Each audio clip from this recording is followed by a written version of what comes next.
Buenas noches amigos, ¿qué tal? Me presento, soy el doctor Salgado, ustedes ya me conocen, soy especialista en psiquiatría y siempre publico regularmente artículos sobre salud mental en la página Gama Salud, siempre hay un camino. Hoy vamos a hablar sobre aporofobia. Es una terminología muy poco conocida. Ustedes se preguntarán, ¿qué es la aporofobia? Bueno, la misma es un rechazo a los pobres. No es un trastorno mental, sino un fenómeno social que marginaliza a las personas más vulnerables. Las fobias son trastornos de ansiedad características en personas que desarrollan un miedo irracional a personas, animales, objetos o situaciones que no representan una amenaza real. Sin embargo, fuera del ámbito de lo psiquiátrico, de la psicología clínica, también se ha utilizado este término para crear palabras que denotan un rechazo social o un odio injustificado a personas vulnerables.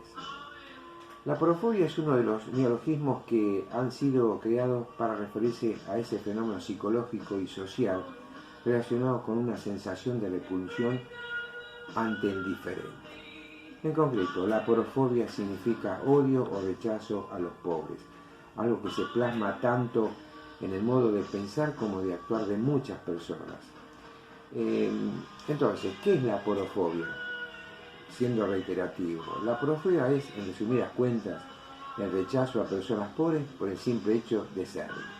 El término apareció por primera vez en publicaciones de la filósofa española Adela Cortina, para tener una palabra con la cual se podría diferenciar ese fenómeno con la xenofobia o el chauvinismo. Así pues, no se trata de un trastorno mental, como dije al principio, sino más bien de una disfunción social que refuerza la marginalización de personas en una posición vulnerable.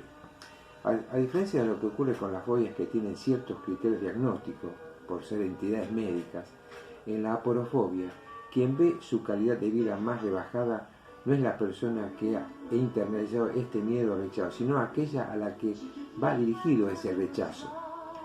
Es por eso que puede ser un patrón de conducta fácil de aprender, ya que no tiene consecuencias negativas directas e inmediatas sobre quien reproduce esa actitud.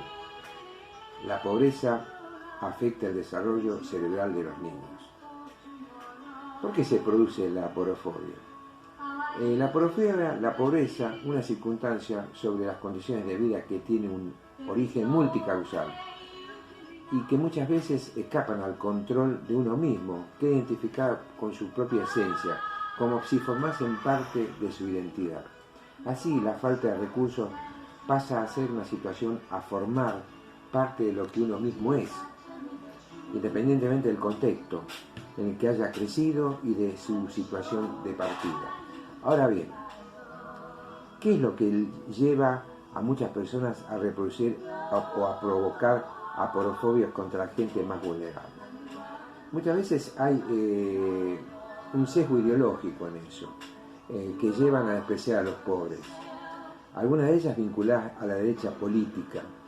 Por ejemplo, se basan en la idea de meritocracia para partir de la presunción de que ser pobre o no es fundamentalmente una cuestión de actitud y de fuerza de voluntad.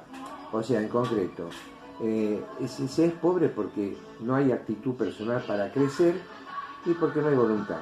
Ese es el criterio del pensamiento de algunos sectores de la derecha, más recalcitrante.